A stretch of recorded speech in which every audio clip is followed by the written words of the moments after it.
Today's saint of the day of April 11 is Saint Stanislas. The main patron saint of Poland was dear to John Paul II, who as a new pontiff wanted to return to his homeland in April 1979, the 9th centenary of the martyrdom of Saint Stanislas, 1030 to 1079.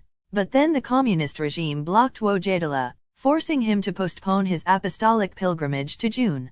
On that occasion, the Polish Pope drew an analogy between the baptism of the first ruler of Poland, which took place in 966 and was a milestone in the Christianization of the country. The event is in fact remembered as the baptism of Poland, and what he called confirmation, i.e. Stanislas' martyrdom in the following century. John Paul II called the saint celebrated today patron of the Christian moral order. Ultimately, in fact, the moral order is constituted through man. This order is therefore composed of a great number of tests, each of which is a test of faith and character. Homily of June 10, 1979. Stanislas was educated at the Cathedral School in Gniezno, the oldest archdiocese in Poland. He continued his education abroad. On his return to his homeland he was ordained a priest by the Bishop of Krakow, Lambert Sula.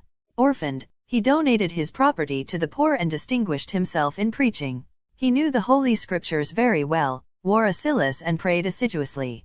Therefore, when Lambert died, it was natural for him to be chosen as his successor, but Stanislas accepted the high ministry only after the command of Pope Alexander II, becoming Bishop of Krakow in 1072. At first he was able to collaborate with Bolesław II the Bold, first Duke and then King of Poland, urging him to encourage the spread of Benedictine monasteries. But when the sovereign began to cause a scandal with his dissolute life, staining himself several times with marital infidelity, Stanislas did not hesitate to call him to conversion, both in private and in public. Unwilling to change his ways, the obstinate Bolesław sought his revenge. The bishop had bought a piece of land for the diocese from a certain Peter, but after the latter's death, the ruler began to bribe his heirs, inducing them to accuse Stanislas of usurping their property.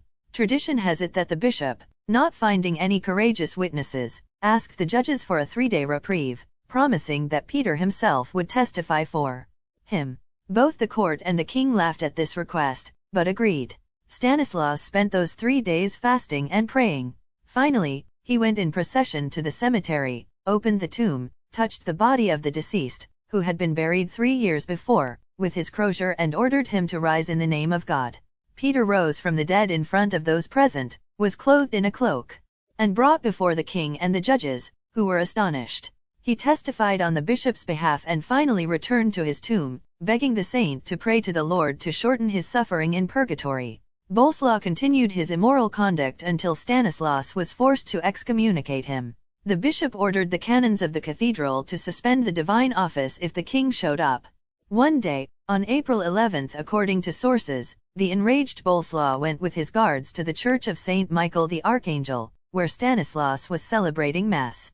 The king killed the bishop with a sword and ordered his body to be desecrated. This final outrage was prevented by Providence and the faithful were able to recover the holy relics. The fact aroused such indignation among the people that it led to the dethronement of Bolesław, who was forced into exile. He found refuge with Ladislaus I of Hungary, the future saint. According to a later tradition, Bolesław went on a pilgrimage to Pope Gregory VII to beg forgiveness and died repentant at Oszak Abbey, in southern Austria. Here there is a tomb with an epitaph commemorating the king as the slayer of Saint Stanislas. That tomb was opened in 1960. Male bones and the armor of a Polish knight from the 11th century were identified.